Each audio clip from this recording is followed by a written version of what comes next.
Según DragonArt, dice que no existe creación ex nihilo en el Génesis y que hay creación ex materia. Pero yo acá pregunto algo, ¿acaso este magufo sabe lo que es materia?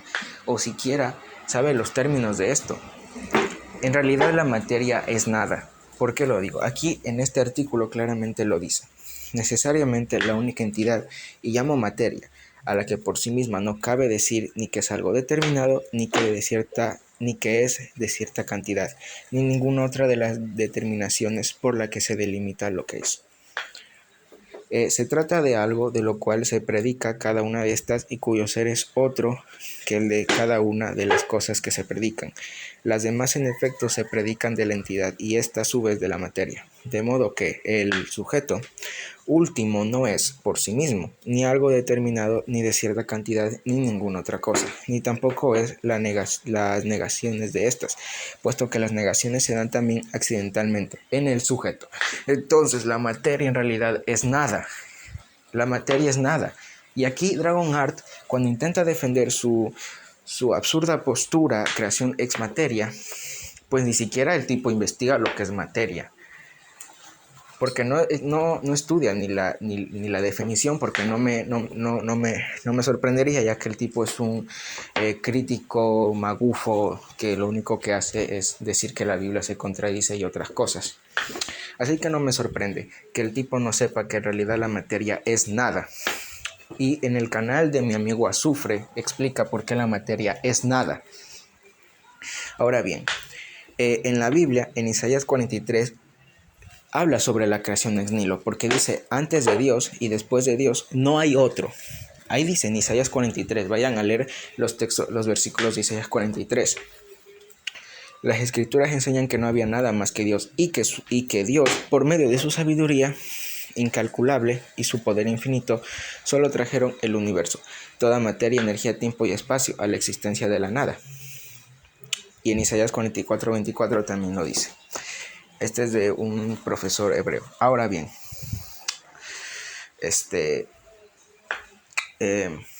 bueno, es lo que ahí estudiamos. Pero podemos nosotros ver la opinión del profesor Dante Urbina con respecto a esto.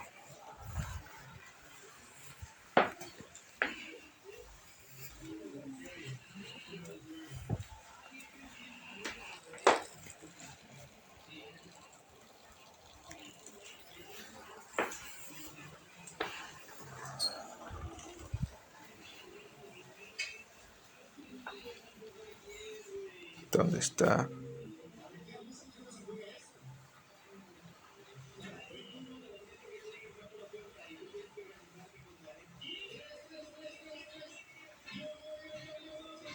Aquí está. Del texto de Génesis 1.1 y Génesis 1. Del texto de Génesis 1.1 y Génesis 1.2 no es absolutamente evidente la creación ex nihilo, pero tampoco es que sea contrario o incompatible con la creación ex nihilo, precisamente porque las palabras que se usan pues tienen un rango semántico pues más o menos amplio, ¿no? Pero eso no quita que en los mismos textos judíos, en el libro de Primera de Macabeos, explícitamente se dice que Dios creó todo de la nada.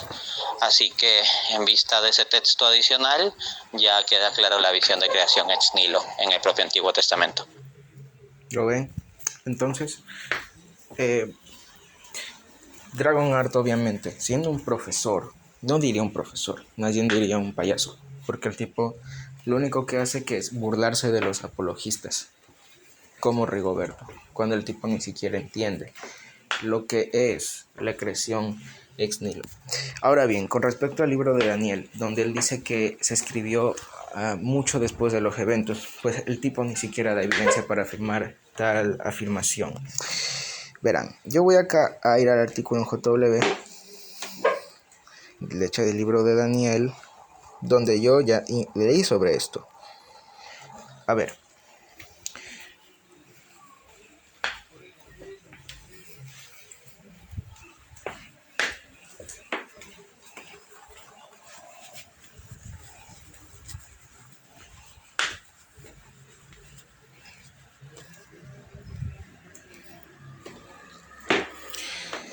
En las cuevas Como leí anteriormente antes, en las cuevas del Mar Muerto se han encontrado varios manuscritos que contenían partes del libro de Daniel, y el más antiguo data de la primera mitad del siglo I antes de Jesucristo. Para esa parte de las escrituras, ya, para ese entonces se aceptaba el libro de Daniel como parte de las escrituras y era muy conocido entre los judíos, que ya habían hecho muchas copias. El escritor del libro apócrifo, aunque histórico, de Primera de Macabeos, apoya el hecho de que en aquella época este libro se reconocía como canónico, pues hizo referencia a la liberación de Daniel del foso de los leones y a la de los 3 hebreos del horno ardiente. Además, como dato importante, tenemos el testimonio del historiador judío Josefo, quien declara que a Alejandro Magno se le mostraron las profecías de Daniel cuando entró en Jerusalén. Y adivinen que sí, esto ocurrió alrededor del 332 a.C., más de 150 años antes del periodo macabeo. Josefo dice de este suceso: le enseñaron el libro de Daniel, en el cual se anuncia que el imperio de los griegos destruirá al de los persas, creyendo que se refería a él. Lo pueden buscar en Antigüedades Judías. La historia también registra que Alejandro otorgó grandes favores a los judíos y se cree que esto fue debido a lo que Daniel dijo de él en su profecía. Además tenemos los idiomas. Las porciones de Daniel de aquí que ven aquí, fueron escritas en hebreo, mientras que de Daniel 2:4, 7:28 fue escrita en arameo. Con relación al vocabulario de la porción aramea de Daniel, la obra International Star Bible, enciclopedia, en el volumen 1, página 860, dice: cuando se examina el vocabulario arameo de Daniel, un 90% del mismo se puede comprobar en el acto constatándolo con inscripciones semíticas occidentales o papiros del siglo V a.C. o anteriores. El porcentaje restante se ha encontrado en el arameo nabateo o el de Palmira, que es posterior al siglo V a.C. Si bien es posible decir desde un punto de vista teórico que este pequeño porcentaje debió originarse después del siglo V, es igualmente posible afirmar que si ya en el siglo V aparece en forma escrita es porque estaba en uso en la lengua hablada.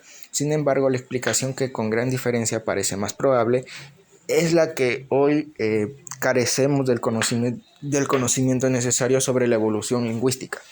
De aquella época, carencia que esperamos el tiempo nos permitirá subsanar. Hay en el libro de Daniel algunas palabras que se supone que son persas, pero esto no es extraño en vista de los tratos frecuentes que tenían los judíos con los babilonios, los medos, los persas y la gente de otras naciones. Además, la mayoría de los términos extranjeros usados por Daniel son nombres de oficiales, artículos de vestir, términos legales y expresiones similares para las que en el hebreo o en el arameo de aquel tiempo al parecer no había voces correspondientes. Daniel escribía para su pueblo, que en su mayor parte estaba en Babilonia, pero en aquel entonces otros muchos israelitas estaban esparcidos por otros lugares, por lo tanto escribió en un lenguaje que todos entendieran. Y hay críticos que cuestionan la autoridad de Daniel debido a su alusión a la resurrección, y alegan que esta doctrina o bien se desarrolló más tarde o bien se tomó de una creencia pagana.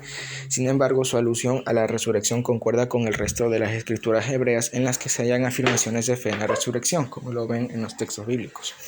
También hay en ellas relatos de resurrecciones.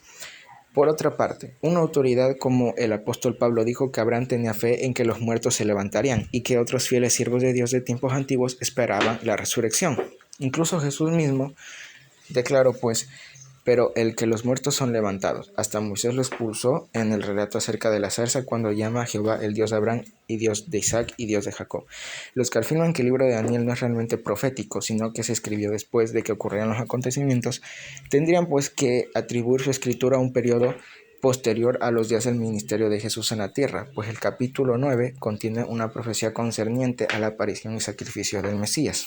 Además, la profecía se proyecta hacia el futuro y relata la historia de los reinos que gobernarían hasta el mismo tiempo del fin, cuando serían destruidos por el reino de Dios en las manos de su Mesías.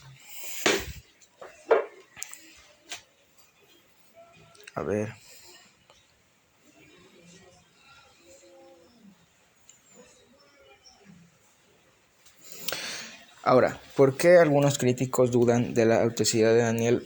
Es porque adoptan. Los críticos que dudan de la autenticidad de Daniel adoptan la posición de Porfirio, que es un filósofo pagano del siglo III, enemigo del cristianismo. Enemigo, ojo, quien argumentó que el libro de Daniel era una falsificación realizada por un judío palestino del tiempo de Antíoco Epífanes. Y según su teoría absurda, este falsificador tomó acontecimientos del pasado y los presentó como si fuesen profecías. Sin embargo, no se vuelve a poner seriamente en duda la autenticidad del libro de Daniel hasta la primera parte del siglo que vemos aquí. De todos modos, el hecho de que el propio Jesucristo aceptase la profecía de Daniel es una prueba de su autenticidad más significativa que los comentarios de Porfirio. Así es, los ateos se basan en estos críticos payasos que no tienen afirmaciones porque Porfirio hizo esto porque odiaba el cristianismo, y cuando alguien odia una cosa quiere pues arruinarla, y esto hizo Porfirio, y en esto se basan los ateos. Los ateos tienen fe en Porfirio. Ahora bien, eso que el libro de Daniel es apócrifo, eso es otra mentira. Vamos a ver por qué el libro de Daniel no es apócrifo.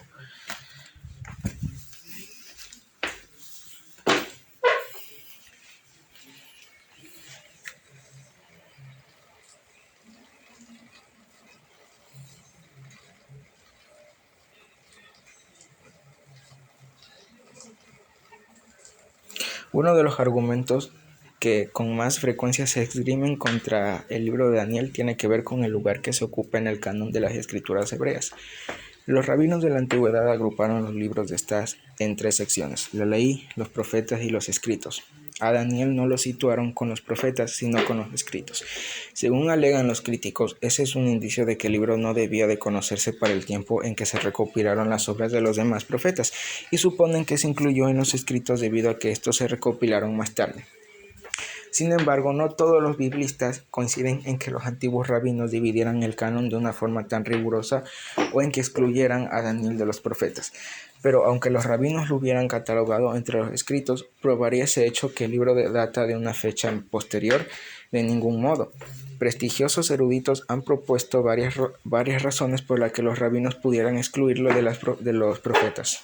Por ejemplo, quizá lo hicieron porque les ofendiera o porque consideraran a Daniel un profeta distinto a los demás por haber ocupado un puesto en la administración de un país extranjero. Sea como fuera, lo verdaderamente importante es que los judíos de la antigüedad sentían un profundo respeto por el libro de Daniel y lo tenían por canónico. Además, las pruebas indican que el canon de las escrituras hebreas quedó completado mucho antes del siglo II a.C. y no se admitieron incorporaciones posteriores, ni siquiera las de algunos libros escritos durante dicho siglo. Resulta irónico que una de estas obras posteriores que se descartaron se haya utilizado contra el libro de Daniel. El libro apócrifo de eclesiástico de Jesús, Ben Sira, se cree que data pues alrededor del año 180 a.C. Los críticos gustan de señalar que Daniel no figura en la larga relación de hombres justos que aparecen en el libro, por lo que razonan que en aquel entonces no se le conocía. Este argumento goza de amplia aceptación entre los especialistas. No obstante, pensemos en lo siguiente. Esa misma lista omite a Esdras y Mardoqueo, a quienes los judíos después del exilio tenían por héroes, al buen rey de Jehoshafat y al recto Job. De todos los jueces, solo incluye a Samuel. ¿Acaso calificaremos de ficticios a todos esos personajes debido a que no se encuentran en una lista que no pretende ser completa y que se halla en un libro no canónico? Es ridículo siquiera pensarlo.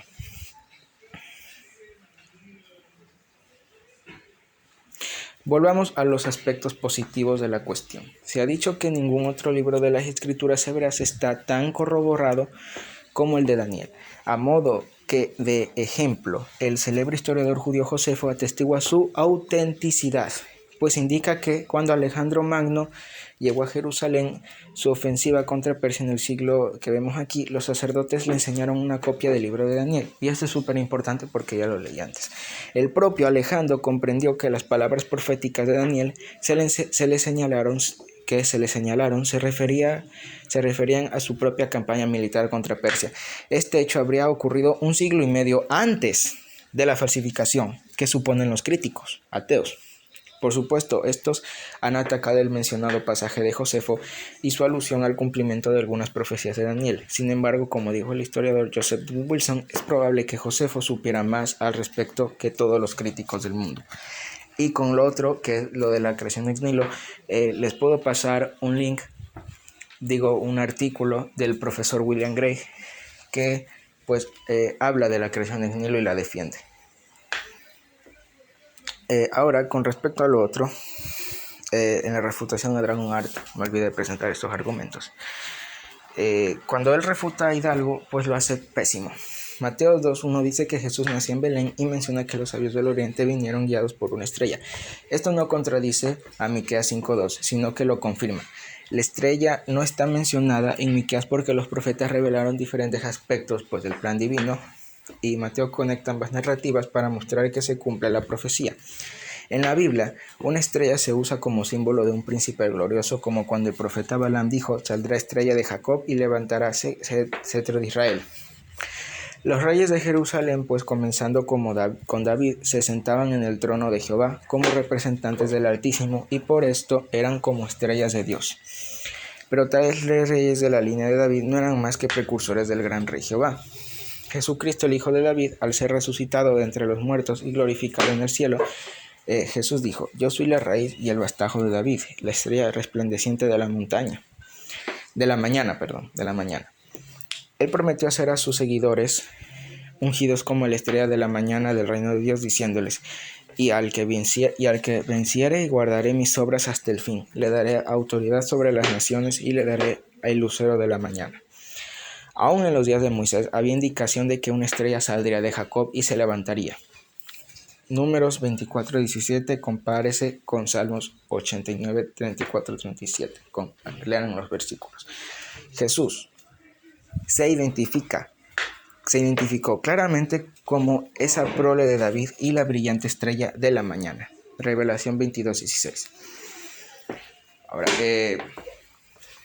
voy a leer acá otro artículo que está aquí, súper importante. Voy a esperar a que cargue. Ya. ¿Dónde está?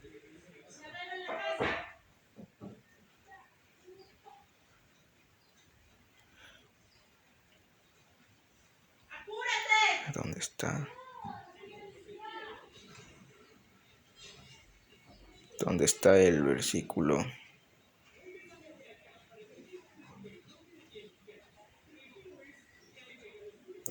Con frecuencia, con frecuencia los críticos tachan este pasaje de error garrafal, o pero aún de pura mentira. Los que afirman que ese censo y la gobernación de Quirino tuvieron lugar en el... Bueno, ya, esto es otro tema, perdón, me confundí. Este es para refutar a la experiencia escéptica. Ya, algunos críticos, esto es importante, algunos críticos alegan que Lucas inventó el censo para justificar que Jesús naciera en Belén de forma que cumpliera la profecía de Miqueas 5.2. Esta teoría convierte a Lucas en un mentiroso intencionado. Bueno, ya. Hay algo más. Esta teoría convierte a Lucas en un mentiroso intencionado, una acusación que ningún crítico puede conciliar con el meticuloso historiador que escribió el Evangelio y el libro de Hechos. A ver, esto quería leer ya. Mejor leo esto para que puedan entender. Aquí dice que con frecuencia los críticos tachan este pasaje de error garrafal, o pero aún de pura mentira. Afirman que ese censo y la gobernación de Quirino tuvieron lugar en el año 6 o 7 después de Cristo. Si tuvieran razón, la credibilidad del relato de Lucas quedaría en entredicho, pues las pruebas indican que Jesús nació en el año 2 antes de Cristo. Sin embargo, esos críticos pasan por alto dos hechos cruciales. En primer lugar, Lucas admite que hubo más de un censo, pues se refiere a esta primera inscripción. Aquí dice una primera inscripción, lo que indica que estaba bien al tanto de que hubo otro posterior. Vamos a leer Hechos 5:37. Después de él apareció Judas el Galileo. Bueno, este es otro. El de aquí. Creo que es el de aquí. Sí, aquí dice del primer censo. Entonces, como pueden ver ahí, Lucas admite que hubo más de un censo porque se refiere a esta primera inscripción. Este último censo es el mismo que menciona el historiador Josefo y que tuvo lugar en el año 6 después de Cristo. En segundo lugar, la gobernación de Quirino no nos obliga a fijar esta última fecha como la del nacimiento de Jesús. ¿Por qué? Porque Quirino ocupó ese puesto en 2 ocasiones, y muchos eruditos reconocen que su primer mandato incluyó en el año 2, antes de Cristo, justo donde nació Jesús. Por lo cual aquí los ateos quedan refutados. Hay algo más que los críticos o los ateos no pueden explicar. Es que el censo mismo cumplió una profecía en el siglo que ven aquí. Daniel profetizó que un gobernante haría que un exactor pasara por el reino espléndido. ¿Se refirieron esas palabras a Augusto y su mandato de efectuar un censo en Israel? Pues bien, la profecía pasa a predecir que el Mesías o el caudillo del pacto sería quebrantado durante el reinado del sucesor de ese gobernante. Adivinen que Jesús efectivamente fue quebrantado o ejecutado durante el reinado de Tiberio, el sucesor de Augusto.